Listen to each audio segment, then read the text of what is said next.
Noticia que saltó a la luz a mediados de este mes de noviembre, donde podíamos leer el titular de ¿qué o quién? Ya ese quién entre paréntesis, que ya me imagino que esto es para recalcar un poquito más y que la gente pique, pero bueno, ¿qué o quién está produciendo un exceso de oxígeno en Marte? Claro, aquí nos encontramos ese Curiosity, el rover que lo tenemos ahí rondando en Marte desde hace ya unos cuantos años, desde 2012, y nos encontramos en una zona muy concreta de Marte, como es el cráter Gale, donde hay una serie de exceso de oxígeno.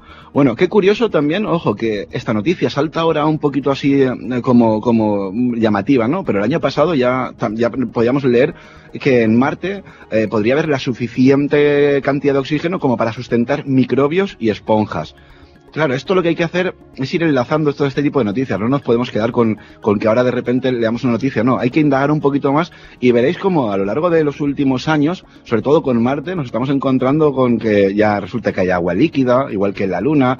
Luego resulta de que en la Luna también, ¿no?, expulsa 8 toneladas de agua al año al exterior. Claro, nos estamos encontrando como de repente todos esos conceptos que teníamos sobre el sistema solar van cambiando. Luego también parece ser que nos van como dando la información con cuentagotas, ¿no?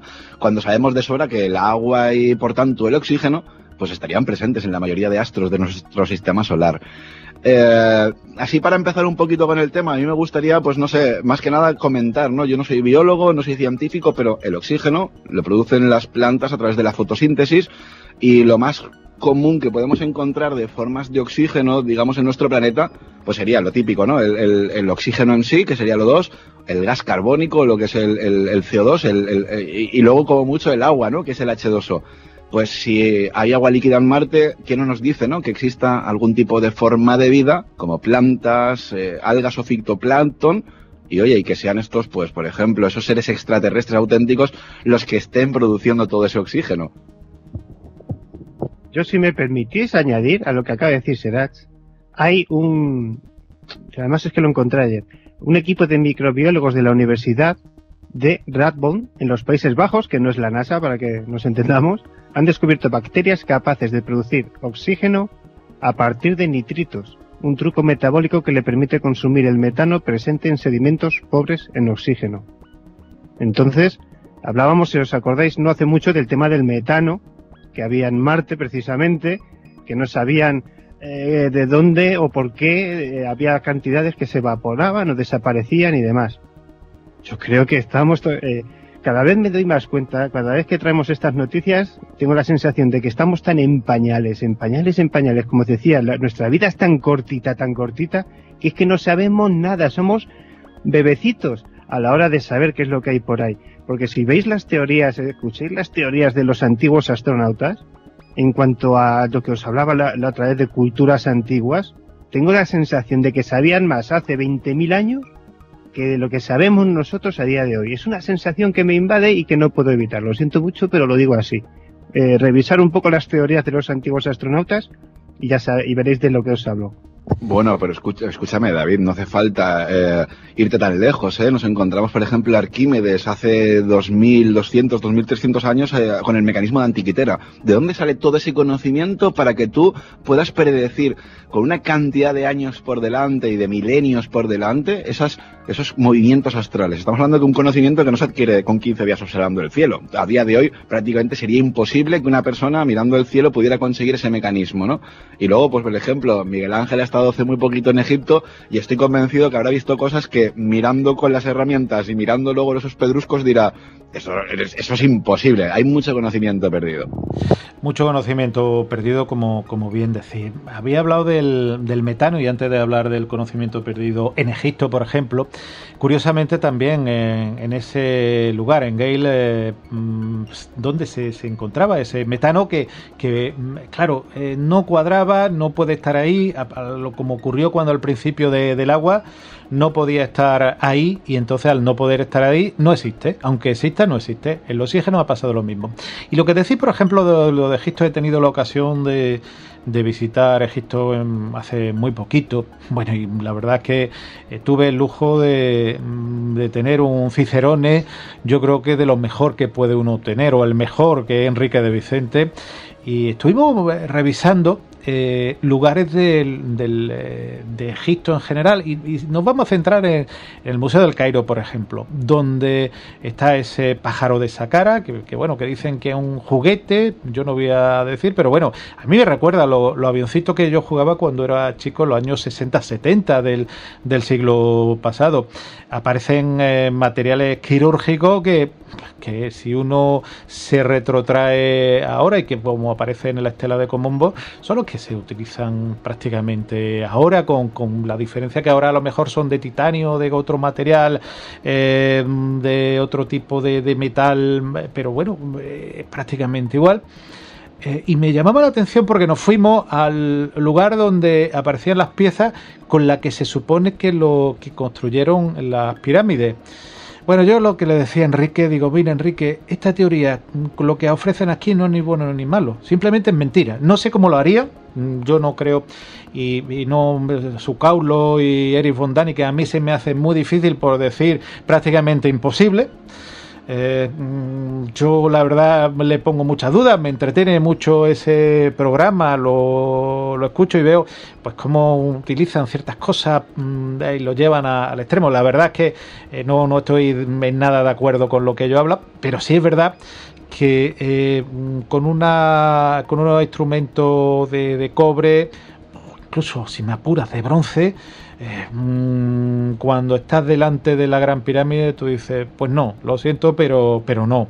Cuando te encuentras esos boomerang que utilizaban y que curiosamente aparecen, y yo he hablado de esto también con Nacho Ares, que aparecen también en el Museo del Louvre, que llevaron también de Egipto, y que aparece que son también originarios, se supone, de miles de kilómetros allá, como es Australia, de los aborígenes. Tú dices, hombre, la forma boomerang da la casualidad que en dos lugares tan distintos lo hayan utilizado como arma. Realmente te llama la atención la cantidad de cosas, y no quiero monopolizar. Yo, si queréis, otro día hablamos de Egipto y de las cosas, entre comillas, rara y extraña que he podido observar de primerísima mano, y que evidentemente tú te tienes que preguntar que por qué ha habido una involución, porque el Egipto de ahora está más involucionado que el Egipto de hace 4.500 años como mínimo, si no a lo mejor era de hace 10.000 años. Yo ahí en las dataciones me da igual que sea 4.500, que sean 6.000, que sean 15.000, porque para mí es muchísimo tiempo. La vida de un ser humano son 70, 80, 90, 100 o 100 muy pocos años, en el mejor de los casos. Cuando uno habla de 40, 50 veces más, me parece una barbaridad de tiempo, y que todas las culturas han tomado y siguen tomando la referencia de ese Egipto faraónico que parece que está. Nadie parece que le llame la atención pues que todos los países del mundo o todos los lugares del mundo pues utilicen el arco o la flecha, pero esté en la Melanesia o en la Polinesia, en África o en América. Y bueno, todos han llegado a la misma conclusión. Pues a lo mejor sí, o a lo mejor no, a lo mejor hay que replantearse esas cosas. Realmente, en este caso de Marte, me llama la atención cómo, donde hace unos años no había agua, vuelvo a decir, hay agua, donde unos años, pues incluso hay un artículo aquí que habla pues que no hay metano en Marte. Un equipo ruso decía que no había en los últimos 350 años.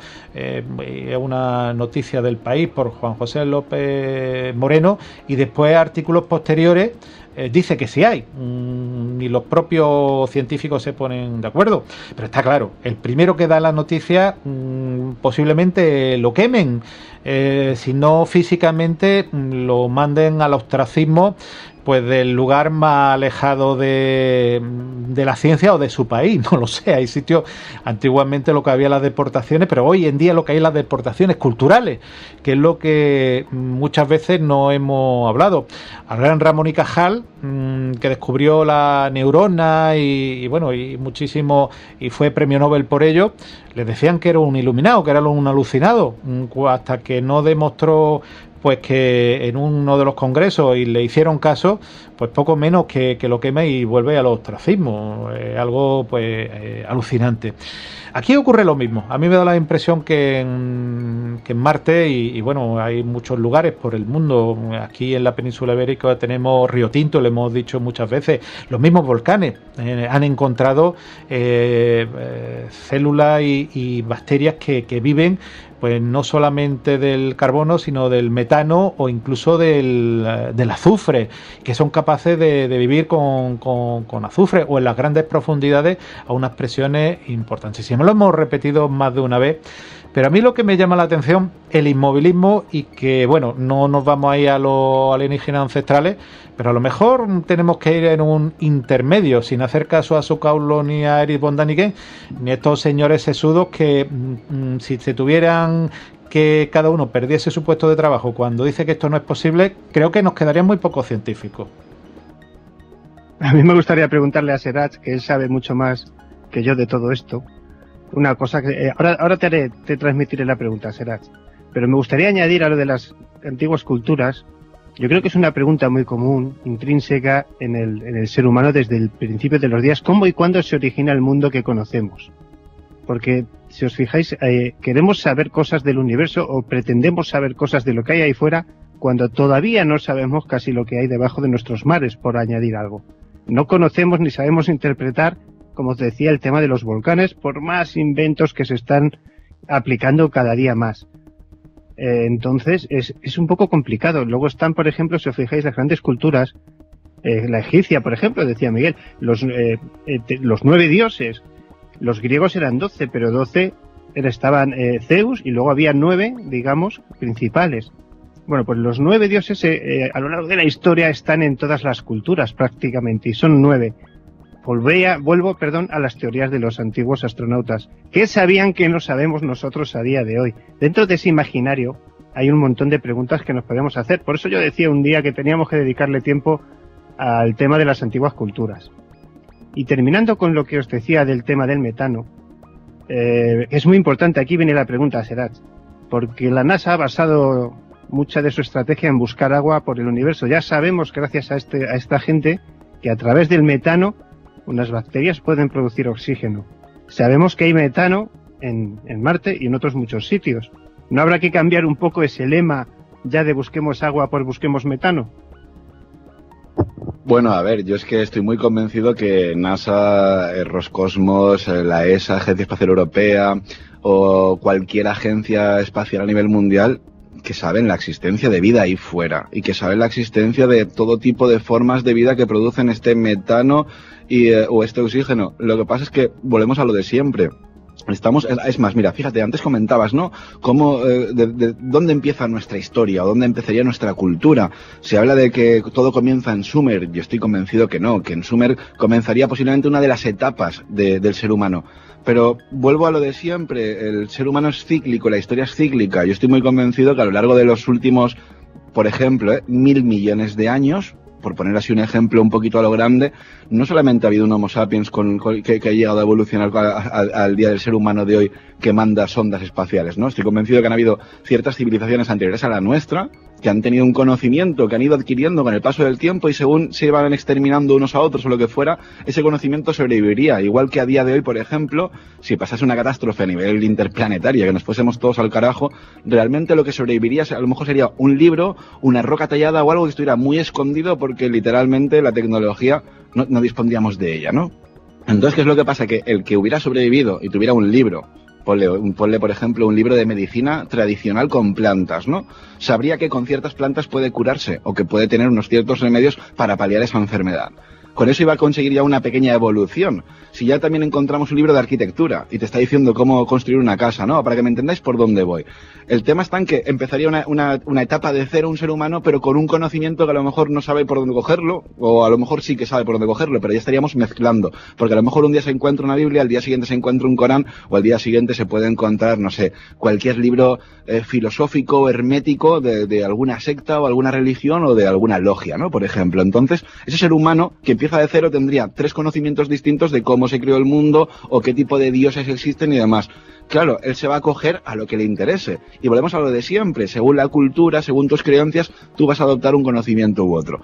Con esto también comentar otra cosa, que estamos hablando de que esas culturas milenarias, que me imagino que los motivos tienen que ser muy simples, catástrofes naturales, cualquier tsunami, cualquier terremoto, cualquier cambio climático natural como el que estamos viviendo ahora, que para mí, ojo, y digo para mí bajo mi ignorancia, que luego nada le digan a Miguel Ángel, para mí nada tiene que ver con el ser humano, no creo que sea un cambio climático antropoceno.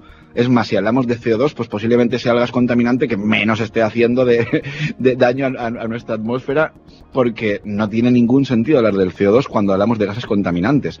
Claro, con todo esto es que se nos olvida también que no solamente es el Amazonas el que produce oxígeno. Siempre hablamos de que no, es que el gran pulmón es el Amazonas. Bueno, yo vuelvo a repetir, bajo mi ignorancia, yo creo que el gran Amazonas, digamos, el gran pulmón del planeta son los océanos, los mares. Son donde realmente se produce toda la mayoría de oxígeno de nuestro planeta. Y los tenemos todos cubiertos de porquería de plástico. Entonces, dándole una vuelta a la tortilla y volviendo otra vez al tema de lo que estaba comentando antes de David, del tema del metano y demás, claro, también se nos ha dicho que para que existiera vida tenía que haber agua, ya vemos que hay agua, se nos dijo que tenía que tener oxígeno, estamos viendo que hay oxígeno, pero claro, a día de hoy nos encontramos formas de vida en nuestro planeta, como bien decía Miguel Ángel, que son los extremófilos que viven en lugares tan sumamente inhóspitos, pues por ejemplo, estamos comentando que para que hubiera vida tenía que haber oxígeno, y también se ha dicho en Marte que al tener altas concentraciones de sal, bueno, nos encontramos en el Mar Muerto los halófilos que soportan hasta una concentración de un 36% de sal, ¿no? Imaginad en un momento dado que es que estuviéramos hablando de aguas anóxicas, anóxicos que no tiene concentración ninguna de oxígeno, por ejemplo, y ahí no estaríamos hablando de oxígeno. Así que si hay un ciclo de oxígeno, estoy convencido que lo que implica es la existencia de algún tipo de forma de vida, me da igual que sean algas, bacterias, fitoplancton, plantas normales y comunes, pero ahí hay algo en Marte que está produciendo un oxígeno. El problema está en, le decimos a la sociedad como agencia espacial, bueno, pues mirad, hemos encontrado que ahora resulta que en Marte hay plantas. Claro, es que si hay plantas tiene que haber muchas más cosas. En el momento en que tú digas que hay una forma de vida, ya un poquito pues para diferenciarlo, ¿no?, de las bacterias y los virus y todo este tipo de microbiología, en el momento que ya hablemos de macrobiología, coño, aquí ya esto es un paso muy importante. Si hay plantas, tendrá que haber un depredador que se alimente de esas plantas, al igual que habrá un alimento de las que se tengan que alimentar también esas plantas, ¿no?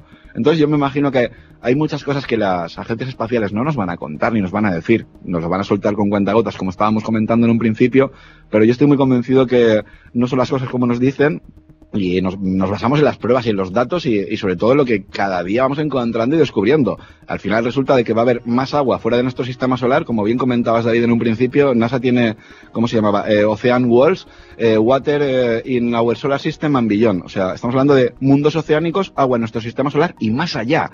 Ya hemos detectado agua más allá de nuestro sistema solar. Pero si es que el lugar posiblemente donde menos agua existe ahora mismo es en nuestro planeta, o en la Luna, por ejemplo. Evidentemente, perdón. Realmente una de las cosas que también y que no se ha hablado, y no quiero tampoco entrar ahí sobre el tipo de bacterias, hay unas bacterias que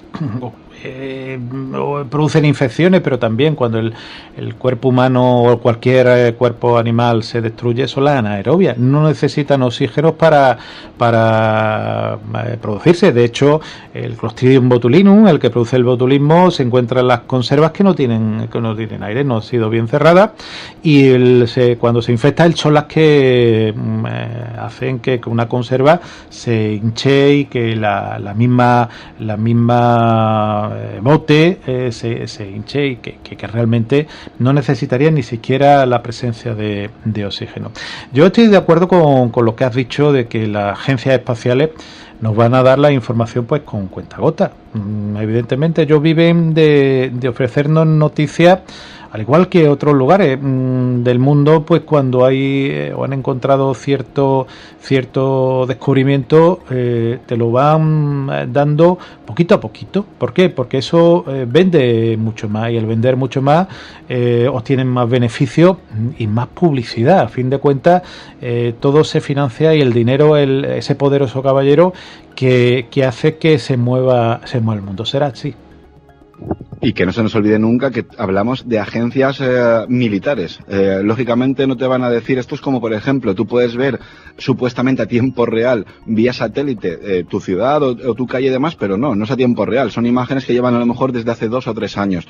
¿Con esto qué quiero decir? Que por mucho adelanto y por mucha investigación y por mucho descubrimiento que hagan ese tipo de agencias, nos van a decir lo que ellos quieren, porque claro, estamos hablando de agencias militares, que yo sé que hay mucha gente que va a decir, no, Serach, ¿cómo dices eso? No, por favor, investigad un poquito y veréis que todo pasa por el filtro de NASA. Al fin y al cabo da igual que la agencia espacial esté en China, que esté en Jamaica o esté en Perú, que todo pasa por filtro de NASA. NASA es la que maneja el cotarro con el tema de imágenes y conocimiento a nivel espacial, y estoy muy convencido una vez más, y no me cansa de repetirlo, y aquí me juego la cabeza y no la pierdo, a que saben mucho más de lo que nos cuentan. Pero ojo, tampoco tienen obligación de decirnos nada, porque una vez más estamos hablando de agencias militares.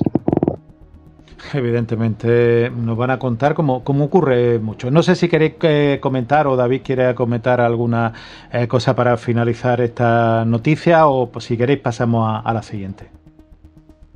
A mí me gustaría terminar esta noticia porque es que el universo es apasionante, pero cuando uno se adentra en estos viajes, en documentarse, en ver qué nos cuentan los que de verdad saben de esto, que al final no nos queda más remedio que convivir con NASA, con los rusos, con los chinos, con la India, que es una gran fuerza para este tipo de cosas y otras más. Pues al final no puedo evitar pensar que cuando vamos al comienzo de todo tenemos que volver de nuevo a las antiguas culturas, porque está ahí, todo ya está como escrito, ¿no? Yo animo a nuestros oyentes a que echen un vistazo a las instrucciones de Surupak.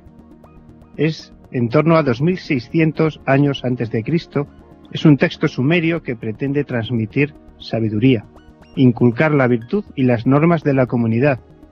Según algunos historiadores, se considera el antecedente de los 10 mandamientos y del libro bíblico de los Proverbios. ¿Qué quiero decir con esto? Que ya está todo escrito. Echar un vistazo a las antiguas culturas y comprenderéis mucho más de lo que digo. Hay otro que yo conozco algo más, que es la epopeya de Gilgamesh, de 2200 a.C. De este he leído la mitad. Hay que decir que son todo traducciones, pero es magnífico cómo ya el ser humano se preguntaba por todas estas cosas. Cómo el rey, y cómo, bueno, estamos hablando de, para que os hagáis una idea, de Gilgamesh, que es el rey de la ciudad de Sumeria de Uruk, y su amistad con Enkidu, ¿no? Bueno, ahí se establecen todas las relaciones que se pueden vivir a día de hoy, todas las preguntas sobre la vida y la muerte, dioses, o sea, todo es tan antiguo que cuando hacemos estos viajes hacia Marte, hacia la Luna, o te vas a ver las lunas más cercanas a nuestro universo más inmediato, a Europa, no sé, a cualquiera de estas más conocidas, y nos vamos más allá,